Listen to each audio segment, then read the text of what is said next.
예, 여러분 안녕하세요. 예, 이번 시간에는 물질의 세 가지 상태와 용액 중에 혼합기체의 부분 압력에 대한 이야기를 시작해 보도록 하겠습니다. 예, 우리는 지난 시간에 이제 기체에 대한 여러 가지 성질들에 대해서 살펴봤는데, 이번에는 그런 기체가 이제 섞여 있을 때는 어떻게 되는 걸까와 관련된 얘기라고 할 수 있겠습니다.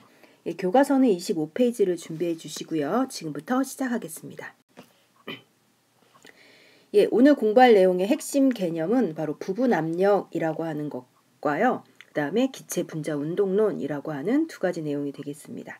예, 학습 목표를 먼저 살펴보면요. 첫 번째, 혼합 기체에서 성분 기체의 부분 압력을 구할 수 있다. 그래서 부분 압력이 무엇인지 알아보고 그걸 구할 수 있는 방법에 대해서 살펴보고요. 그 다음에 혼합 기체에서 성분 기체의 몰 분율과 부분 압력과의 관계에 대해서 한번 살펴보고요. 그 다음에 이제 마지막 기체 분자의 운동으로 부분 압력을 설명할 수 있다입니다. 그럼 본격적으로 이제 이야기를 하기 전에요. 한번 이런 질문을 한번 해볼게요. 공기는 질소, 산소, 아르곤 등이 섞여 있는 혼합 기체인데 이 중에 질소는 공기 전체의 78%, 그 다음에 산소는 공기 전체 몰수의 21%를 차지한대요. 이때 공기 중에서 질소와 산소가 나타내는 압력의 비는 그럼 얼마가 될 것인가 하는 건데요. 기체가 나오면 무조건 일단 PV는 NRT를 한번 써봅니다. NRT를 써보는데 질소가 여기 예를 들어 여기 풍선 안에 질소와 산소가 섞여 있는데 이 섞여 있는 애가 서로 이제 반응을 안 한다고 쳤을 때요. 같은 공간에 들어있으니까 온도는 똑같죠. 그러니까 상수 취급을 하는 겁니다. R, 상수고. 그 다음에 같은 부피 속에 들어있으니까 바로 부피도 똑같죠. 그러니까 결국 얘네들이 차지하는 압력은 어디에 비례한다? 몰수에 비례한다라고 얘기를 할 수가 있겠죠. 그래서 질소의 압력과 산소의 압력이 몇 대 몇인가 라고 하는 건 바로 몰수의 비라고 얘기할 수 있겠습니다. 그래서 78대 21. 뭐 이렇게 생각을 해볼 수 있지 않을까요? 기체가 질소가 많으니까 압력을 막 크게 작용시킬 것이고요. 산소는 조금 있으니까 조금 압력을 이제 차지하게 될 거고요. 이런 식으로 기체가 온도와 부피가 같다면 기체의 압력은 뭐하고 관련이 있느냐? 바로 몰수, 몇 몰이 들어있느냐와 관련이 되게 많이 있습니다. 그래서 그런 얘기가 오늘 이번 시간에 하게 되는 이야기의 주된 내용이 될 것입니다. 그러면 자료에서 해보기를 통해서 혼합기체에서 압력과 각 성분기체의 압력에 대해서 한번 살펴볼 건데요. 이거는 이제 뭘 해보는 거냐면 가나다 해가지고 일정한 온도에서 꼭지로 연결된 서로 다른 부피의 플라스크에 산소기체와 질소기체를 각각 넣고 그 다음에 꼭지를 열기 전, 그 다음에 열고 난 후에 압력을 한번 비교해보자 라는 겁니다. 그래서 이제 가에는 산소만 들어있고요. 그 다음에 나에는 질소만 들어있고요. 그 다음에 다는 얘네들을 섞어놨을 때 어떻게 될 것인가 라고 하는 겁니다. 그럼 첫 번째 질문. 가와 나에서 꼭지를 연 후에 분자가 어떻게 분포할지 예상해서 각각 그림을 한번 그려볼 건데요. 일단 그걸 생각을 한번 해야 합니다. 콕을 열면 양쪽이 하나의 용기처럼 하나의 그릇처럼 연결이 되죠. 그럼 기체는 그 그릇에 골고루 퍼진다라는 걸 생각을 해야 돼요. 즉 골고루 퍼진다라는 건 꼭지를 열면 양쪽의 압력이 똑같다라는 거죠. 그런데 지금 얘가 부피가 달라요. 얘는 1리터고요. 여기가 4리터예요.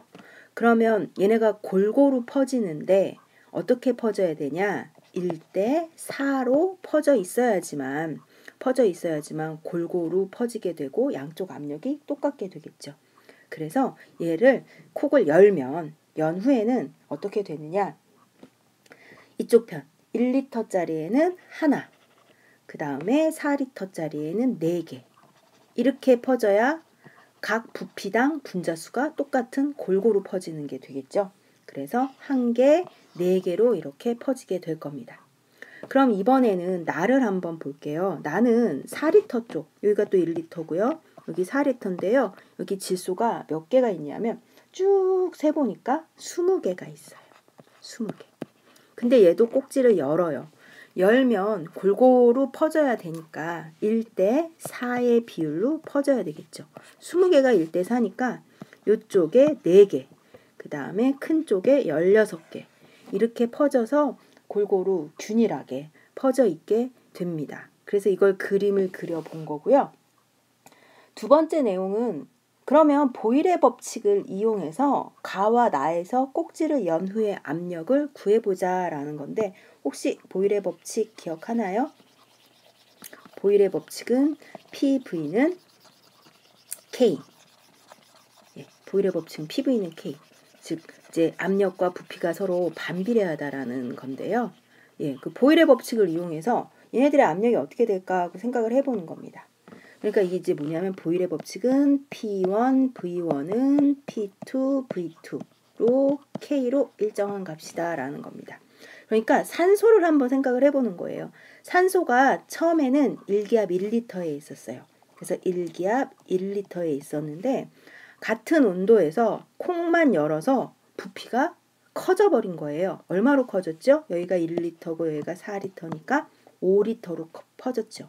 그래서 압력, 산소의 압력이니까 P5라고 할게요. 부피가 5리터가 된 거예요. 그럼 압력이 얼마가 된 거냐? 0.2기압이 된 거죠. 즉 얘를 콕을 이렇게 탁 열면 이쪽에는 1개, 이쪽에는 4개 이렇게 되면서 양쪽의 압력이 0.2기압으로 줄어들어 버린 거예요. 똑같은 방법으로 질소의 압력도 한번 생각을 해보면요. 콕을 열기 전에는 1기압 4리터였어요. 1기압 4리터. 그런데 콕을 열고 나니까 부피는 5리터로 변했고요. 압력은 얼마가 됐을까? 이것도 똑같이 계산을 할 수 있겠죠. 그러면 얼마가 되느냐? 바로 PN2는 0.8기압이 됩니다. 즉 콕이 이렇게 딱 열면 이쪽에 4개, 이쪽에 16개가 되면서 얘가 0.8기압, 양쪽 다 0.8기압으로 이렇게 변하게 되는 거죠. 그럼 이번엔 다는요 좀 달라요. 산소랑 질소랑 각각 들어있어요. 각각 들어있을 때 콕을 열면 어떻게 될 것인가 하고 생각을 한번 해보자는 거예요. 그럼 콕을 열면 산소는 산소대로, 그 다음에 질소는 질소대로 한번 생각을 해볼게요. 그럼 이제 질소가 이쪽에 없다고 생각을 해볼게요. 그럼 산소. 처음에 우리 콕을 열었을 때 이쪽에 산소 1개, 그 다음에 이쪽에 산소 4개 이렇게 퍼졌죠. 그래서 산소는 산소대로 생각하면 1개와 4개로 퍼져서 각각이 0.2기압을 차지하고 있었어요. 그러면 이번에는 질소. 예, 이제 왼쪽에 산소가 없다고 생각하고 질소만 생각을 하면 질소는 딱 열면 예, 작은 쪽에 4개, 그 다음에 큰 쪽에 16개 해가지고 0.8기압씩 차지를 하고 있었어요. 그럼 한번 볼게요. 콕을 열기 전에 산소가 여기 5개가 있었고요. 여기 질소가 20개가 있었어요. 콕을 열어서 혼합을 시켰는데도 산소 1개, 질소 4개에서 여전히 5개예요. 이쪽은. 그 다음에 여기는 산소와 질소가 섞여 있기는 하지만 4개, 6개에서 20개예요. 여러분 기체와 관련되어 있는 법칙은 종류와 상관이 없다 그랬죠. 그러니까 혼합하기 전에 5개가 들어있던 이 왼쪽은 1기압이었는데 혼합 후에도 종류는 달라졌지만 여전히 5개예요. 그럼 어떨까요?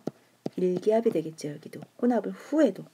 그 다음에 예, 오른쪽을 보면 오른쪽은 20개가 들어있어서 1기압이었는데요. 종류는 바뀌었어요. 산소랑 질소로. 하지만 여전히 20개예요. 그러면 여기도 역시 1기압. 당연하죠. 코크를 열었으니까 양쪽이 다 1기압이에요. 1기압. 보니까 산소만이 차지하고 있던 0.2기압과 그 다음에 질소만이 차지하고 있던 0.8기압을 더한 게 바로 1기압이네요. 그래서 이걸 섞어 놓으면 섞기 전에 각각의 압력을 더한 것과 예, 섞은 후에 압력은 똑같구나 라는 걸 우리는 이런 그림을 통해서 확인을 해볼 수가 있습니다. 그 내용이 바로 4번 질문에 있어요. 혼합기체의 압력, 그러니까 혼합했을 때, 그러니까 다번이죠. 혼합기체, 그러니까 섞여 놨을 때 그 혼합기체의 압력과 각 성분기체의 압력, 즉 질소와 산소만의 압력이 어떠한 관계인지 한번 살펴보자라는 건데 어땠어요? 혼합기체의 압력 섞어놨더니 1기압이었는데 그 1기압은 바로 각각 산소만이 가지고 있던 압력, 그러니까 얘를 열었을 때 0.2, 그 다음에 질소가 콕을 열었을 때 0.8이었는데 그걸 더한 값이 바로 전체의 압력과 똑같았어요. 즉 요건 거죠. 여기 보면 이렇게 얘기할 수 있어요. 서로 반응하지 않는 기체가 혼합되어 있을 때 혼합기체의 압력, 즉 혼합하고 난 뒤에 1기압은 각 성분기체의 압력의 합과 같더라. 즉 산소만의 압력, 질소만의 압력을 더한 것과 같다. 그 다음에 각 성분기체는 양쪽 플러스크에 균일하게 분포하고 있다. 당연하죠. 콕을 열었으니까 이거는 한 그릇이에요. 같은 그릇이에요. 그릇이 커진 거다. 이렇게 생각을 할 수가 있다라는 내용입니다. 그래서 이제 26페이지로 넘어가서요. 바로 이러한 자료 해석을 통해서 우리가 알아본 내용을 좀 정리를 한 게 바로 부분압력이라고 하는 겁니다. 부분압력이라고 하는 건 뭐냐 하면 서로 반응하지 않은 두 종류 이상의 기체들이 혼합되어 있을 때 각 성분 기체가 나타내는 압력이에요. 이제 무슨 얘기냐 하면 그림을 보면 산소와 질소가 콕을 이제 막아놨을 땐 각각 있었어요. 그런데 콕을 열면 여기에 섞이죠. 그런데 부분압력이라는 건 뭐였냐면 섞여 있는데 산소는 질소 신경 쓰지 말고 산소만이 어떻게 변했는가 이거를 산소의 부분압력이라고 얘기를 하는 거고 즉 산소는 여기에 가득 차 있다가 콕을 열면 이렇게 퍼지게 되죠. 그래서 1기압이었던 애가 0. 아까 2로 변했죠. 그걸 바로 부분압력이라고 얘기를 하는 거예요. 그 다음에 질소는 질소대로 여기에 있었는데 얘를 콕을 열어가지고 이렇게 퍼졌어요. 그러면 이 파란 색깔 질소만이 나타내는 압력 이것을 부분압력이라고 하고 혼합기체의 압력은 그 혼합되어 있는 이 전체의 압력을 이야기하는 거고 그 혼합기체의 전체 압력은 성분기체의 부분압력의 합과 같다입니다. 이거 그림으로 한번 볼게요. 이 경우에는 지금 똑같이 둘레 10개씩 들어있고요. 부피도 다 똑같아요. 그리고 콕을 열기 전에는 1기압 1리터였고요. 질소도 역시 1기압 1리터였어요. 이걸 콕을 열었더니 5개씩으로 퍼지게 됐네요. 그런데 5개 종류는 똑같지만 예, 처음에 10개 있었던 거랑 똑같죠. 그러니까 여기도 1기압이고 이쪽도 1기압입니다. 이처럼 섞여 있으면 전체의 압력은 1기압으로 이제 똑같은데 이때 각각 산소만이 나타내는 압력과 질소만이 나타내는 압력을 이제 부분 압력이라고 그러는데요. 산소의 입장을 한번 볼게요. 산소는 이제 빨간 거예요. 빨간 건 처음에 1리터 안에 10개가 있었어요. 근데 이쪽 보면 1리터 안에 5개밖에 없죠. 그리고 여기도 1리터 안에 5개밖에 없어요. 그러니까 0.5기압으로 줄어든 거고 질소도 역시 마찬가지입니다. 한쪽에 10개가 있었는데 예, 파란색 양쪽으로 5개씩으로 퍼져버렸어요. 그러니까 반으로 줄었겠죠. 그래서 부분압력 0.5기압입니다. 그리고 그 0.5기압을 합하면 1기압. 그게 바로 혼합기체의 전체 압력이 되는 거죠. 그래서 부분압력의 법칙이란 바로 혼합기체의 압력은 각 성분기체가 나타내는 부분압력의 합과 같다. 이렇게 표현을 할 수가 있는 겁니다. P는 그러니까 여기가 A라는 기체가 있고 여기가 B라는 기체가 있어요. 그걸 섞어 놓으면 A라는 기체가 나타내는 부분압력과 B라고 하는 기체가 나타내는 부분압력을 그냥 다 더하면 전체 압력이 된다라는 거고요. 그럼 부분압력은 어떻게 구하느냐? 우리 지금까지 아까 그림을 보고 그렸는데 예, 그림 말고 부분압력은 그냥 보일 법칙 쓰면 된다라는 거예요. 산소가 여기 하나 있다가 산소가 퍼져요. 그러면 산소의 부피가 변한 거잖아요. 온도는 똑같은데. 그러니까 처음에 비해서 두 번째 콕을 열면 부피가 변했으니까 압력도 변하겠지. 이렇게 해서 보일 법칙을 이용하면 각각의 부분 압력을 구할 수가 있고 그 부분 압력을 합하면 전체 압력을 구할 수 있다라는 내용입니다. 이걸 바로 부분 압력의 법칙이라고 이야기합니다. 네, 그러면 이 부분 압력의 법칙을 통해서 창의 융합 사고 내용을 한번 살펴볼까요? 보통 우리 그 기체를 물 속에서 모으잖아요. 이거 수상치환이라고 얘기를 하는데 보통 수상치환을 할 때 그 기체를 그러니까 이렇게 좀 평면 2차원으로 그릴게요. 2차원으로 그리면 이렇게 이제 S 실린더, 눈금 실린더를 이렇게 놓고 기체를 이렇게 모으는데 여기 수면이 있죠. 기체를 모을 때 이 수면하고 눈금 실린더의 수면을 일치시킵니다. 일치시키는데 이때 눈금 실린더에 모인 산소 기체의 압력이 보통은 여기가 이제 대기압이잖아요. 같은 높이니까 여기 안에 산소가 들어있으면 산소의 압력이 같은 높이는 같은 힘으로 누른다. 그러니까 산소의 압력이 대기압하고 똑같을지 아니면 클지 작을지를 한번 생각을 해보자는 겁니다. 우리가 이제 기체를 배울 때는 여기서 산소를 모았으니까 뭐 당연히 산소의 압력이 대기압이다 라고 생각을 할 수가 있겠지만 문제는 얘가 지금 수상치환, 물속에서 모았다라는 거예요. 그러니까 실제 이 메스 실린더 안에는 무슨 기체와 무슨 기체가 지금 섞여 있는 걸까요? 바로 산소 기체랑 수증기요. 일부 수증기. 수증기도 이제 물도 표면에서 증발을 한단 말이에요. 그러니까 수증기가 일부 섞여 있을 수 있다라는 거예요. 그래서 여기가 혼합기체가 되는 거죠. 그래서 혼합기체의 부분 압력의 합이 전체 압력이니까 요거 두 개를 더한 게 바로 대기압이 되는 거예요. 실제로 물속에서 기체를 모으면.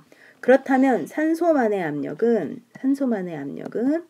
대기압에서 수증기가 나타내는 압력을 빼줘야 한다라는 거죠.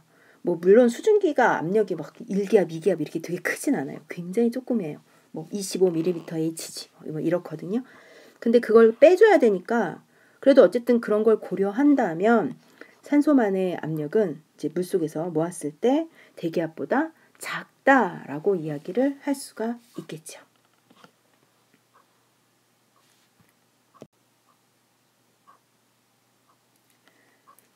네, 그러면 이제 27페이지로 들어가서요.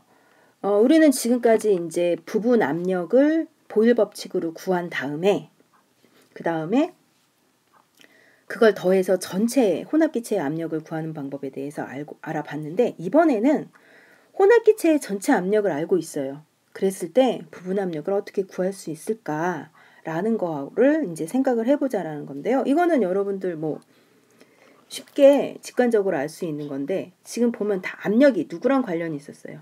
바로 몰수랑 관련이 있었습니다. 전체 압력이 1기압인데 여기 A라는 기체가 1개가 들어있고 B라는 기체가 9개가 들어있다면 얘네들의 부분 압력이 똑같을 리가 없다라는 거예요. 그래서 이 전체 혼합기체의 압력이 있을 때 각각이 나타내는 압력은 바로 뭐하고 관련이 있느냐? 몰수. 전체 중에 얘가 얼마만큼 차지하고 있느냐라 관련이 있기 때문에 그것을 바로 몰분율이라고 얘기를 합니다. 예, 몰분율이라고 하는 건 뭐냐면 전체의 몰 중에 지금 보니까 기체 A하고 B가 섞여 있네요. 그래서 A의 몰, 그 다음에 B의 몰, 즉 전체의 몰수 중에 A만이 차지하는 몰수를 A의 몰분율이라고 하고 전체의 몰수 중에 B만이 차지하는 몰수를 몰분율, B의 몰분율이라고 얘기를 합니다. 즉 10개 중에 A가 1개예요. 그럼 몰분율 0.1이에요. 그 다음에 B는 9개. 그럼 몰분율 0.9예요. 그럼 이 몰분율과 부분 압력은 어떠한 관계가 있을까? 그림을 한번 볼까요? 27페이지 중간에 보면 그림 1-9가 있고요. 여기 자료 읽기 그림 옆에 기체 A와 B가 혼합 전후 몰수 변화가 있는가라고 물어봐요. 지금 2, 4, 6, 8 A가 이제 8개가 있습니다. 그 다음에 B는 4개가 있습니다. 얘네들을 섞어놨어요. 섞어놓는다 해도 8개, 4개인 건 변화가 없죠. 즉 혼합 전후 몰수는 변화하지 않아요. 즉 기체의 압력은 몰수하고 비례하고 또 서로 반응하지 않는 기체의 경우엔 혼합 전후 몰수 변화가 없으니까 결국 부분 압력은 각각의 기체가 몇 개씩 들어있느냐와 관련이 있다라는 얘기입니다.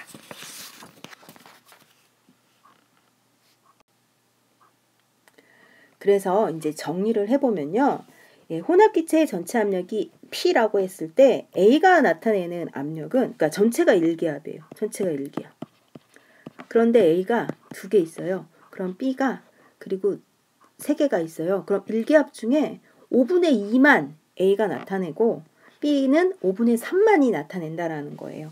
그래서 A의 부분 압력은 이거 전체 압력 중에 A의 몰 분율을 곱한 것. 그 다음에 B의 부분 압력은 전체 중에 B의 몰 분율을 곱한 것. 이렇게 표현을 할 수 있습니다. 이걸 좀 이렇게 간단하게 쓰면요. PA는 전체 압력 곱하기 XA 해서 요 X라고 하는 게 이제 몰 분율이고요. B의 부분 압력은 전체 압력 중에 B가 얼마나 차지하고 있느냐라는 거죠. 그러니까 이게 2대 3이라면 1기압을 2대 3으로 나눠 가진다라는 거예요. 기체의 분자수가 2대 3이면 1기압을 2대 3으로 나누어 가진다라는 거죠. 그래서 지금 전체 압력이 P고 부분 압력이 PA, PB라면 혼합기체는 이제 P는 PA 플러스 PB가 되고 혼합기체에서 각 성분기체가 나타내는 압력은 각 성분기체의 몰 분율에 비례한다. 즉 그 얘기는 혼합기체가 서로 반응하지 않는다면 그냥 다른 기체가 섞여 있어도 영향을 받지 않고 독립적으로 행동한다라고 하는 겁니다. 그래서 혼합기체의 부분 압력 법칙은 섞여 있더라도 반응하지 않는다면 그냥 각각이 있는 것처럼 PV는 NRT를 이용해서 그냥 각각이 섞여 있는 거고 그냥 걔네들을 더한 게 혼합기체고 라는 얘기가 되겠습니다. 그럼 이 내용을 27페이지에 있는 핵심 개념 확인하기를 문제를 통해서 한번 확인을 해보도록 할게요. 네, 2기압의 산소 3리터와 2기압의 질소 1리터를 부피가 4리터인 용기 속에 함께 넣었습니다. 이때 혼합기체의 압력은 어떻게 되느냐? 온도는 일정하며 산소와 질소는 반응하지 않는다라고 하는데 이건 이제 일단 정식으로 풀어볼게요. 정식으로 푸는 방법은 저거죠. 보일 법칙을 이용을 하는 겁니다. 산소만 먼저 생각을 해요. 산소의 입장에서는 2기압에 3리터였어요. 그런데 얘를 어디다 넣었어요? 4리터짜리에다 넣었어요. 그럼 압력이 변하겠죠. 그래서 산소만의 부분 압력은 4분의 6이죠. 4분의 6이면 얼마인가요? 4분의 6이면 1.5. 1.5기압이 됩니다. 그 다음에 또 질소의 입장을 한번 볼게요. 질소의 입장은 2기압 1리터였어요. 그런데 얘를 4리터짜리에 넣었어요. 그러면 질소의 압력은 0.5 이렇게 되죠. 그래서 부분 압력이 각각 1.5와 0.5예요. 그럼 전체 압력은 얼마가 되냐? 전체 압력은 이 두 개를 더해서 2기압 이렇게 할 수가 있습니다. 근데 요거보다 조금 더 쉬운 방법이 사실은 있어요. 뭐가 있냐면 얘네들이 각각 산소가 있었고요. 그 다음에 질소가 있었고요. 각각 있었죠. 그런데 얘를 섞었어요. 산소와 질소. 그런데 산소와 질소를 섞었을 때 섞기 전과 섞은 후에 몰수의 변화가 있나요? 없나요? 몰수의 변화가 없죠. 그래서 섞기 전과 섞은 후에 각각의 몰수의 변화가 없다라는 걸 기체 반응 이상기체 상태 방정식을 이용해서 이용을 하면 됩니다. 이게 뭐냐면 PV는 NRT예요. NRT에서 온도는 똑같고요. R은 똑같아요. 기체의 몰수는 P 곱하기 V에 비례합니다. 그러니까 산소는 처음에 2기압 3리터니까 2기압 3리터. 이게 산소의 몰수예요. 그 다음에 질소의 몰수는 2기압 1리터예요. 이게 질소의 몰수예요. 요 각각을 더했을 때 혼합기체의 몰수와 똑같다라는 거예요. 그럼 혼합기체의 몰수는 혼합기체의 압력 곱하기 부피 4리터겠죠. 이렇게 하면 한꺼번에 그러니까 두 번 계산을 하지 않고도 한꺼번에 계산을 할 수가 있습니다. 그래서 PV 값이 N과 몰수와 비례하고 섞기 전에 각각의 몰수를 더한 게 혼합 후에 전체의 몰수와 똑같다라는 걸 이용을 하면 한 번에 계산을 할 수가 있습니다. 그 다음에 두 번째 문제를 볼게요. 두 번째 문제는 이번에는 부피가 일정한 용기 속에 A기체 2몰과 그 다음 B기체 3몰이 혼합되어 있다. 이때 혼합기체의 전체 압력, 전체 압력 알려줬어요. 그리고 몰 분율, 그 다음에 부분 압력 구하라는 거예요. 이거 그대로 그냥 식에다 때려 넣으면 되죠. A의 몰 분율 XA라고 합시다. 전체가 얼마죠? 전체가 5죠. 그러니까 5분의 2. 그 다음에 B의 몰 분율 전체가 5인데 3. 그래서 5분의 3. 그럼 혼합기체 전체 압력이 2기압이니까 A만의 압력은 5분의 2 곱하기 2 해갖고 0.8. 그 다음에 B만의 부분 압력은 5분의 3 곱하기 2 해가지고 이게 얼마죠? 1.2. 이렇게 해서 계산하면 전체 압력 2 이렇게 나오겠죠? 이게 이제 혼합기체의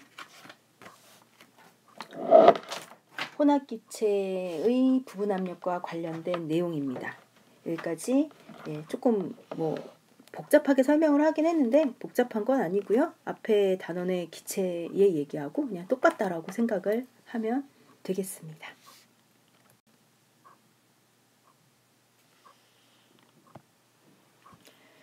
이제 28페이지로 넘어가서요. 기체 분자 운동에 대한 내용을 얘기를 할 건데요. 이건 아마 보통 기체 분자 운동론이라고 얘기를 하는 건데요. 기체의 성질을 기체의 분자 운동으로 설명하는 이론입니다. 그러니까 우리가 앞에서 보일 법칙, 샤를 법칙, 아보가드로의 법칙 이런 거 다 얘기를 했는데 사실 그건 다 실험을 통해서 실제로 이렇더라 라고 실험을 통해서 밝혀낸 여러 가지 법칙들이에요. 근데 이거를 이론상 이거를 어떻게 설명할 것인가 하는 건데 바로 기체를 열운동, 특정한 온도에 해당하는 열운동을 하는 그런 입자로 설명을 하는 이론을 얘기하고 이러한 기체 분자 운동론에서는 5가지 가정을 합니다. 기체는 실제 이런 아이다 라고 가정을 하고 있는 겁니다. 첫 번째, 기체는 끊임없이 불규칙한 직선 운동을 해요. 그러니까 한쪽 방향으로 가는 게 아니라 아주 무질서하게 막 운동을 해요. 그렇게 운동을 하면서 부딪히니까 압력이 나타난다 라는 거죠. 그 다음에 두 번째, 기체 분자끼리 충돌한 후나 기체 분자가 용기벽에 충돌한 후에 에너지 손실은 없다. 이게 무슨 얘기냐면 물리에서 이렇게 충돌하면 충격력 이런 거 나오잖아요. 근데 그 충격에 의해서 에너지 손실이 없어요. 즉 완전 탄성 충돌이에요. 이게 이제 무슨 의미가 있느냐라는 거냐면요. 만약 충돌을 해서 에너지 손실이 있다면 충돌을 할 때마다 얘네들의 속도가 줄어들게 되겠죠. 그래서 순간적으로 운동 에너지가 0이 되면서 부피가 0이 되는 이런 상황이 생길 거예요. 기체가 기체로서 역할을 할 수가 없는 거예요. 그래서 기체는 완전 탄성 충돌하기 때문에 에너지를 잃지 않고 계속 똑같은 속도로 운동을 할 수 있다라고 가정을 하는 겁니다. 그 다음에 기체 분자의 크기는 기체의 부피에 비해 매우 작으니까 무시해라. 우리 이상기체와 실제기체에서도 얘기를 했어요. 기체 분자는 부피가 없는 애예요. 그냥 질량만 있는 애다라고 가정하라라는 얘기입니다. 그 다음에 4번, 기체 분자 사이에는 인력이나 반발력이 작용하지 않아요. 상호작용이 없어요. 그러니까 감소 온도를 낮추면 부피가 감소 하다가 영하 273도가 되면 0이 된다 라고 가정을 하자라는 얘기입니다. 그 다음에 이제 5번째 내용이 제일 중요한데요. 기체 분자들의 평균 운동 에너지예요. 운동 속도가 아니에요. 운동 에너지. 운동 에너지는 절대 온도에 비례한다라는 겁니다. 즉 온도가 같으면 모든 기체는 운동 에너지가 같다라는 얘기입니다. 운동 에너지 여러분 물리 시간에 배웠죠? 키네틱 에너지는 2분의 1 mv 제곱. 여기서 m은 기체 분자의 분자량 생각하면 되겠고요. v는 이제 속도라고 얘기하면 되겠는데 요거가 절대 온도에 비례한다는 거예요. 즉 무슨 얘기냐면 가벼운 애는 빠르게 움직이고 무거운 애는 느리게 움직여서 결국 운동 에너지는 똑같다라는 내용입니다. 네, 이러한 기체 분자 운동론으로 분자의 운동을 생각해 본다면 방금 얘기했던 거예요. 바로 그거. EK 운동 에너지는 2분의 1 mv 제곱인데 얘가 절대 온도에만 비례하니까 가벼운 아이는 빨라요. 그 다음에 무거운 애는 느려요. 그래서 평균 운동 에너지가 일정하다. 지금 평균이에요. 평균. 지금 볼게요. 한번 수소를 볼게요. 수소가 제일 가벼운 애고 여기 크립톤 이제 무거운 애들인데 수소라고 해서 모든 기체가 모든 분자가 같은 속도를 가지는 건 아니에요. 분포를 보면 이 수소 기체 같은 경우는 아주 빠른 애랑 아주 무거운 아주 느린 애가 다 있는데 분포를 보면 가장 많은 수를 차지하는 게 이제 평균 속도에 가깝겠죠. 예, 수소의 평균 속도는 요만큼이라고 생각을 합시다. 그런데 그거보다 좀 무거운 헬륨 같은 경우는 빠른 애가 좀 적고요. 느린 애가 많아졌어요. 그래서 분포가 변했어요. 그럼 여기도 역시 분자수가 제일 많은 애, 여기가 평균에 가깝겠죠. 그 다음에 산소 한번 볼게요. 산소는 더 무거우니까 빠른 애가 훨씬 줄어들고 이제 느린 애가 커져요. 이때 가장 많은 수를 차지하는 게 평균 속도. 평균 속도를 한번 보자는 거예요. 평균 속도. 가벼운 애가 평균 속도가 크고 무거운 애일수록 평균 속도가 작아요. 그렇지만 평균 운동 에너지는 똑같다라고 하는 게 바로 기체 분자 운동론에서의 5번째 가정에 대한 내용이 되겠습니다. 그래서 우리가 그 28페이지의 중간 분자 운동론 이래서 박스 있는데 그 밑에 보면 이제 질문이 하나 나오죠. 온도가 같을 때 수소 분자와 산소 분자 중 어느 것이 평균 속도가 더 빠를까 하고 얘기하고 있네요. 평균 속도는 아까 분자량하고 관련 있다 그랬는데요. 수소 분자량 2, 그다음 산소 분자 32죠. 그러니까 얘가 분자량이 작으니까 얘의 속도가 더 큽니다. 창의 응합사고 거기 질문도 한번 해볼까요? 기체에 차지하는 공간 대부분은 비어있다. 이것을 기체 분자 운동론과 관련지어 설명해보자. 이거 어떻게 얘기하죠? 기체는 자체 부피가 이제 없다라고 무시하니까 기체가 들어있는 용기의 대부분은 그냥 빈 공간이라고 생각을 해도 되겠다라는 겁니다. 그럼 이런 기체 분자 운동론을 가지고 기체의 여러 가지 성질을 설명을 한번 해볼게요. 첫 번째, 기체 분자 운동론으로 압력에 대해서 설명을 한번 해보자 라는 건데 기체 분자 운동론의 첫 번째 내용, 기체 분자는 끊임없이 불규칙한 운동을 하니까 충돌하겠죠. 충돌을 하니까 벽의 단위 면적당 받는 힘의 크기가 기체의 압력에 해당을 합니다. 그러니까 만일에 똑같은 입장이에요. 온도도 똑같고 속도도 똑같아요. 근데 단위 면적에 충돌하는 분자 수가 많아진다면 뭐 양을 많이 넣었어요. PV는 nRT에서 R도 똑같고 T도 똑같고요. V도 똑같아요. 그런데 N을 증가시켰어요. 그러면 압력이 커지게 되겠죠. 그거 분자 운동론으로 설명할 수 있다는 거예요. 그 다음에 두 번째, 기체 분자 운동론과 또 온도. 뭐 아까 얘기했던 거죠. 온도가 높아질수록 평균 운동 에너지가 큰 분자가 많아지니까 속도가 빨라진다. 즉 이제 똑같은 기체가 있어요. 똑같은 기체가 있는데 운동 에너지가 절대 온도에 비례하는데 분자량은 똑같잖아요. 같은 기체인데.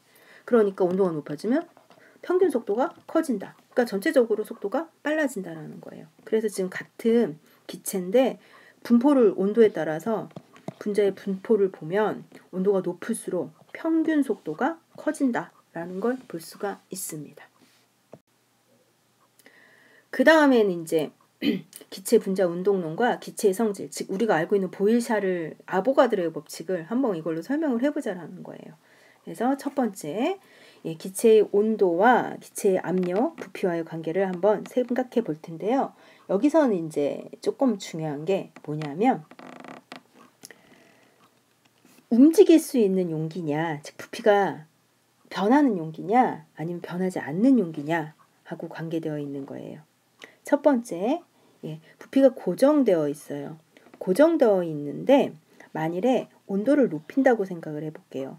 얘가 뭐 1분에 10번 움직였어요. 그런데 온도가 증가하면 속도가 빨라지죠. 그래서 20번 충돌을 해요. 그러면 어떻게 되겠어요? 예, 용기 벽은 그대로인데 충돌 횟수가 많아지게 되겠죠? 그래서 압력이 증가합니다. 이거 분자 운동론으로 설명하는 건데 이거 PV는 NRT로도 설명할 수 있어요. 지금 볼까요? 부피 고정이에요. 상수.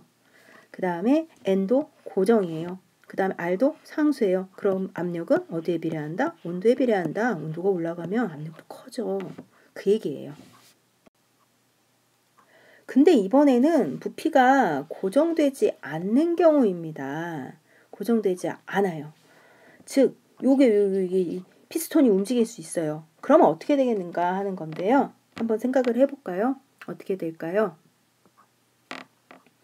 그 교과서 29페이지에 보면 자료 읽기 해가지고 여기다 그려보라고 하는 건데, 네. 일단 얘가 이제 들어있어요. 근데 온도가 증가하면 얘네들의 온도가 올라가면 속도가 올라가겠죠. 그럼 충돌 횟수가 증가하게 돼요. 그럼 얘가 이렇게 밀어내요. 충돌 횟수가 늘어나니까 밀어내는데 이게 어디까지 밀어낼 것이냐 하는 거죠. 어디까지 밀어내나. 어디까지 밀어내나? 밀어내다가 위에서 누르는 외부 압력과 내부 압력이 같아질 때까지 밀어내게 될 겁니다.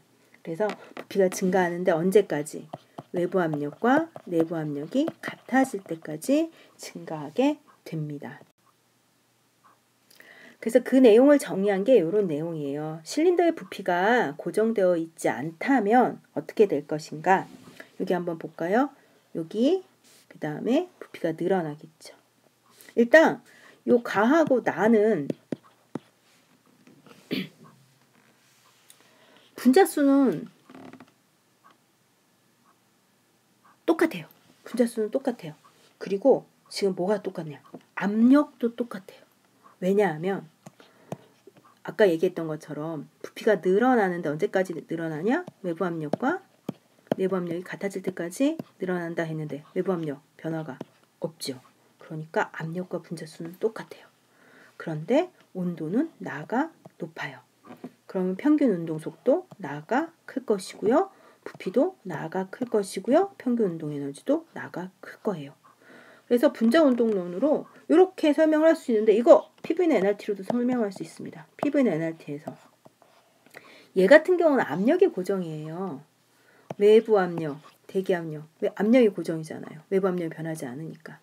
그런데 예, 여기서 N도 몰수도 똑같아요. R도 상수, 즉 부피는 뭐에? 온도에 비례한다. 온도가 증가하면 부피가 증가한다 라고 하는 걸 운동론으로 설명을 한 겁니다. 그 다음에 이번에는 압력과 기체의 부피 관계를 한번 생각을 해볼게요. 이거 압력을 증가시켜요. 위에서 눌러요. 누르면 용기의 부피가 감소하죠. 즉 온도는 똑같아서 운동 속도는 똑같은데 부딪히는 단위 면적이 줄어들어 버려요. 단위 면적이 줄어들어 버리니까 단위 면적당 기체 분자의 충돌 횟수가 늘어나죠. 단위 면적당 충돌 횟수, 그게 바로 압력. 그러니까 기체의 압력이 증가한다. 누르면 이 안에 있는 압력은 커진다라는 겁니다. PV는 NRT 똑같죠. 예, N은 그대로예요. 네, T는 그대로예요. 그럼 압력과 부피는 서로 반비례. 그거 분자 운동론으로 설명을 할 수가 있는 겁니다.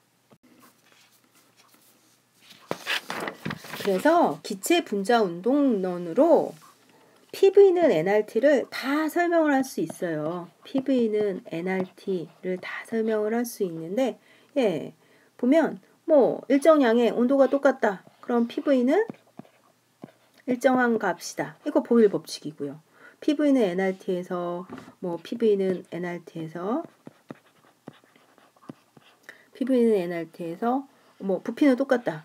부피는 지금 변화가 없어요. 즉 강철 용기 같은 데 넣어 있어요. 그 다음에 예, 일정량 들어 있어요. 그렇다면 P는 T에 비례한다. 뭐 이런 거. 다 PV는 NRT에서 어떤 조건을 통제하고 어떤 조건을 지금 조작하느냐에 따라서 다 설명을 할 수 있는 게 바로 기체 분자 운동론입니다. 그러면 마지막으로 29페이지에 있는 핵심 개념 문제 확인하면서 이 내용 끝내도록 하겠습니다. 예, 온도가 일정할 때 기체 부피가 증가하면 기체 분자가 용기벽에 충돌하는 횟수가 부피가 증가했어요. 그럼 용기벽에 충돌하는 횟수가 그러니까 단위 면적이 그러니까 원래 요만큼의 충돌을 하다가 이만큼의 충돌을 했으니까 충돌하는 단위 면적이 커졌죠. 그러니까 단위 면적당 충돌 횟수는 감소했어요. 그래서 압력은 감소하게 됩니다. 그 다음에 압력이 일정할 때 온도가 높아지면 기체 분자의 평균 운동 속도가 빨라져서 기체 분자가 용기벽에 충돌하는 힘과 횟수가 증가하게 되죠. 그러니까 밀어내는 거예요. 피스톤을 밀어내서 기체 부피가 증가한다. 이렇게 얘기를 할 수가 있습니다. 사실 혼합기체의 부분 압력과 기체 분자 운동론을 같이 했는데요. 사실 기체 분자 운동론은 이 앞에서 공부한 우리 기체의 성질에서 붙여서 공부를 해도 되는 내용이었어요. 사실. 그래서 이 두 개를 붙여봤는데 이 강의가 40분이 좀 넘고요. EBS에 영상을 올릴 때는 20분 이내로 편집을 해야 돼서 좀 이제 잘라서 올렸는데 잘라서 올리니까 좀 강의가 좀 끊어지는 경향이 있어서 EBS에 강의를 올릴 때는 유튜브 링크로 올리도록 하겠습니다. 그러면 여러분들이 EBS로 들어가서 유튜브 링크 들어가서 강의를 시청하시면 되겠습니다. 지금까지 수고하셨습니다.